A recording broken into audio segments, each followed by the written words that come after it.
everyone, welcome back to my channel. So today's anti-MLM video is actually a video about my personal experience with MLMs, and I think a lot of people wonder why I'm so, I guess, passionate about MLMs or anti-MLM and what's my relationship to them. And what's funny is that it seems like everybody has a story in some capacity to MLMs, and we know somebody or we've been in one.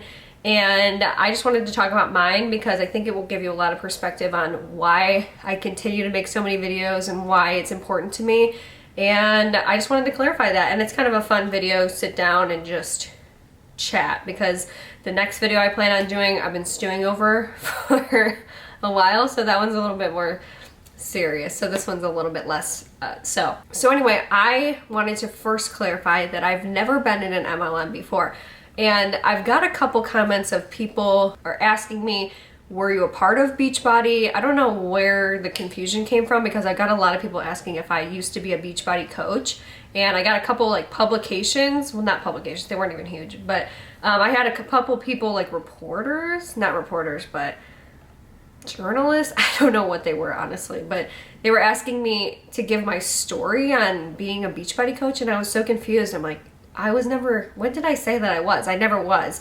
So yeah, I've never been in one. And I also got a couple comments too. This is just funny and backstory that I guess you can hear. But when I made a video about, I can't remember who it was. It was somebody I had made a video about, and they were upset about it, of course. They were mad, of course. But they said, oh, she's just bitter because she tried this MLM thing and she failed.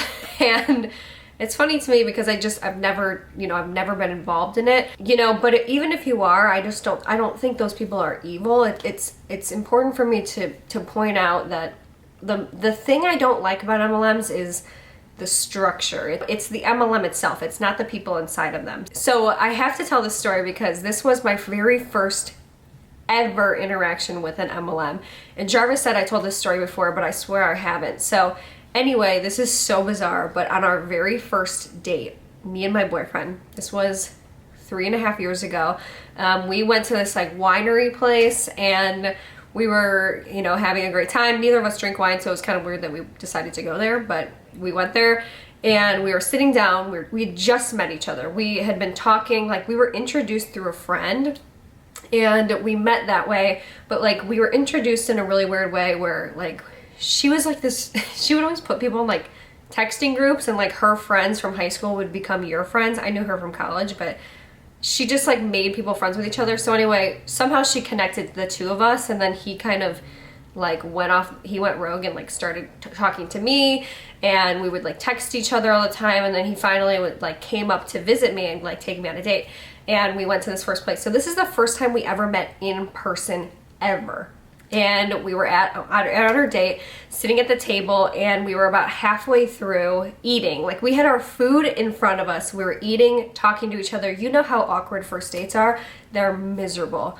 And they're the worst. So we're sitting there, and someone comes up to our table, and it was this lady. It felt like I had almost paid her to do this because it was so bizarre, but she came up to me and she started talking to me and saying, oh my gosh, you're so beautiful, you're so, like, your skin is amazing, you look amazing, what do?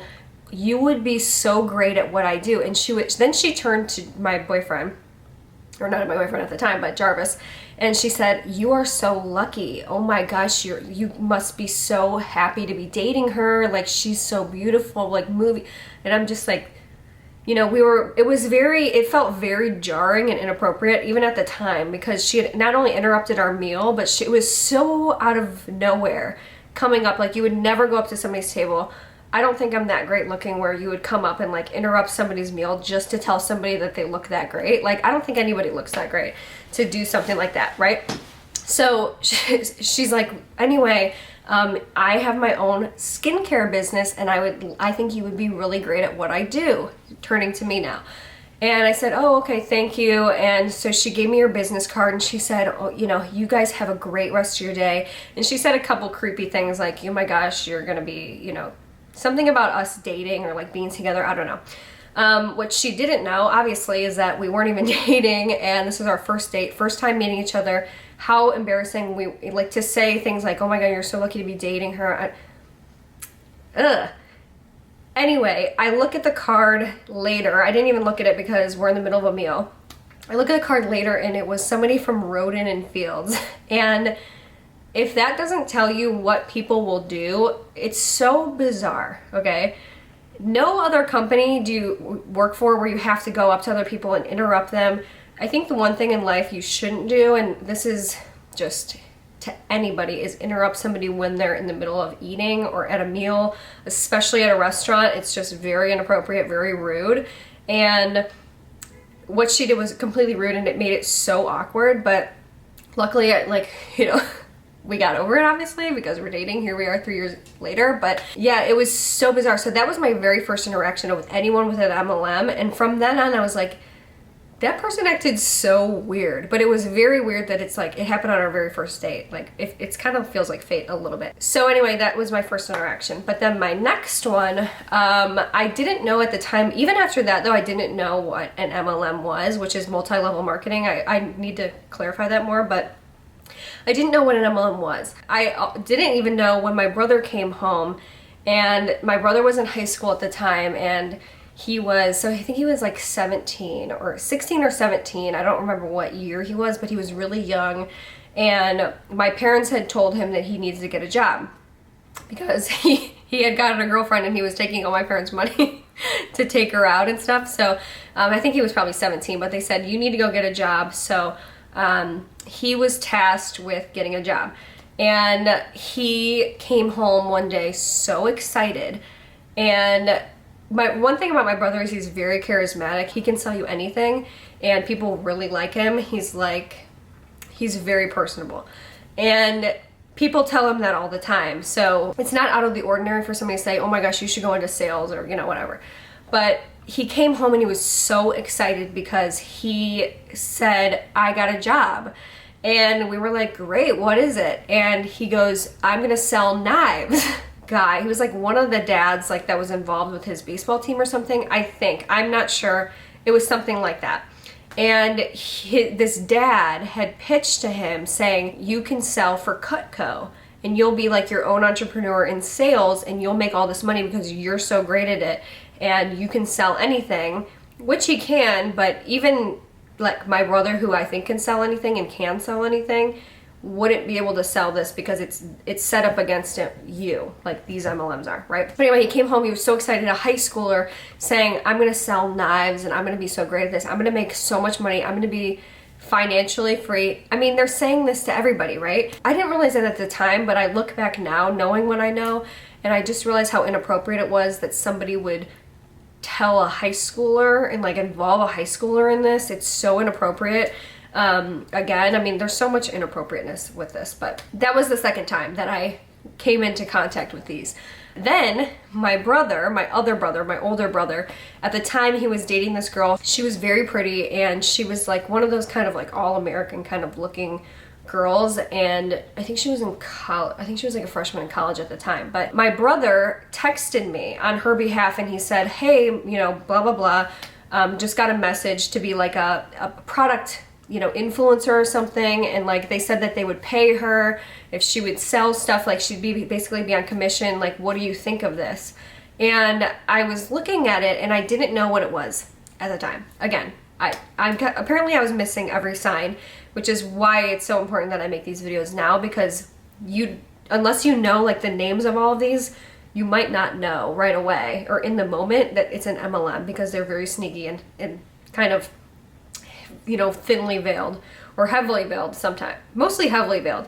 But anyway, so he was like, well, what do you think? And I was just me thinking, oh, she's gonna be, like do what I do, because at the time I was doing YouTube already. I was already doing like sponsorships and stuff, and I go, oh, like, here's what she does. If she just makes commissions, she can make a lot of money, because I was making money doing commissions and stuff, and like, sales and links and stuff like that, and I was making good money doing that.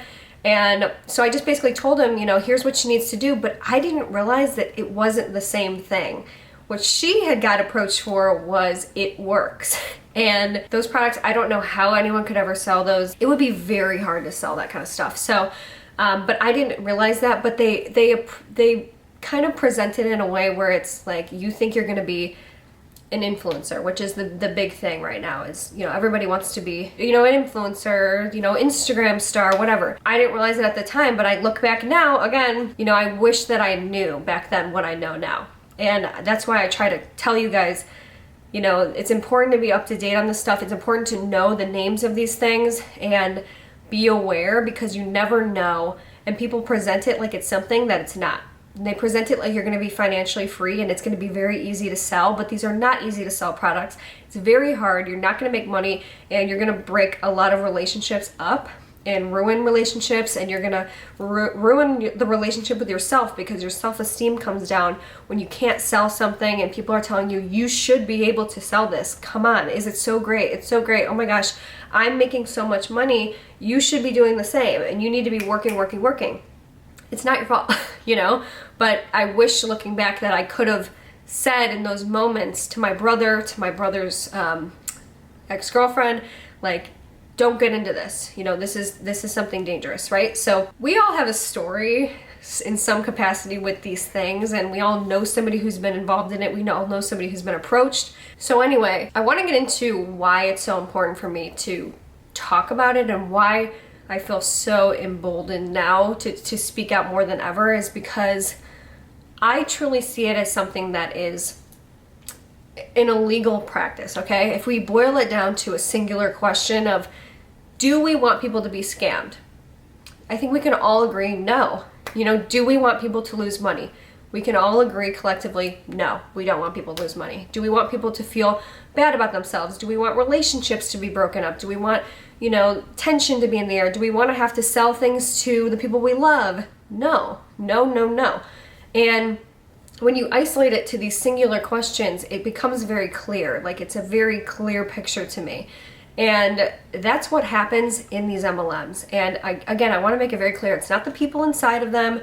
You know, I think these MLMs make people do things that they wouldn't normally do. And I see that a lot from people who message me saying, I was a part of one and you're totally right. And, you know, I was this way and I didn't know it at the time.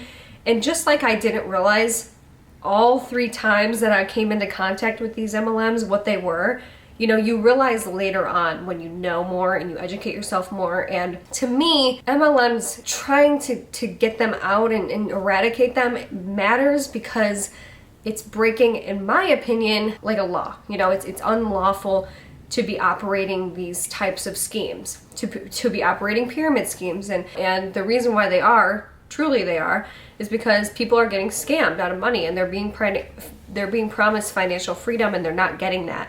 And it's deceitful and wrong when you go into something thinking you're going to get something and you end up not getting that thing. And, you know, to an extent, right? And that is what constitutes a scam. So, like, for example, the Sunday Riley thing, where they were instructing their own employees to make fake reviews and to delete negative reviews on the Sephora website, that is illegal according to the FTC, right? So that's why it upset me so much, because when there's things that are essentially scams, cheating people and lying to people and being deceitful in an illegal way, that's kind of what is important, you know? And it's hard to keep track of them all, but it's important to know what to look for, and I hope I can kind of show you that in these videos. Of these people follow a very similar trajectory, and they follow a very similar script, and they do a lot of the same things. And what's interesting is that they also all have a very similar income disclosure statement, which tells a very similar story. And again, that statistic, the one that we all know, is that less than 1% of people ever turn a profit in these. And that's very scary, right? And that's something that you should look at objectively and say, this is not a good opportunity for me. And I want you to be able to take that and tell other people, and tell the people you love, and tell the people in your life, like, look, here's what I know. And, you know, you can take it or you don't have to take it, but at least I told you that. Anyway, that is my relationship and my personal experience with MLMs. I would love to know yours down below. But the last thing that I want to end on, and the reason why it is a good thing that I was never a part of an MLM, and not probably for the reason you think, but the reason why it's very good is because, if you didn't know, a lot of the MLM companies have in their contracts rules against former distributors speaking negatively about the company. So a lot of people don't see this when they're signing up. They kind of do the, oh, I read the terms of service, you know, type of thing. But a lot of the, you'd be surprised, contracts, you can't say anything negative. A lot of the people who are in the company like to use this as a tool to market the company and speak highly about the company. They say, oh, well, we have so many positive reviews. We don't get that many returns. Nobody says anything negative. Look it up, you know, Better Business Bureau, whatever, whatever. Well, these former employees who are, you know, potentially disgruntled, who have lost money, obviously they're not with the company anymore, which is not a good sign. They can't say anything. So, you know, as somebody who's outside of it all and has never been a part of it, I kind of have this almost immunity, you know, within the confines of the law, but I have this kind of, you know, this ability to speak out against these things, whereas other people can't. And you can do the same through watching these videos, and you can go on and help people get out of them, or help inform them, or help inform yourself. But in general, if something seems a little bit weird about the approach, about the business model, or it feels like funny where you're like, I don't want to sell, you know, this thing. I don't think I would be able to sell this thing. I don't want to sell to my friends and family. I don't want to do this. It's probably what you think it is. Okay. So anyway, yeah, leave down below your personal experience. I think it is so interesting how every single person has a story related to MLMs in some way, shape, or form. Anyway, I hope you enjoyed this video. Another MLM video is coming very soon. Like, subscribe, and turn your notifications on for more anti-MLM videos, and I will see you guys in my next video. Bye!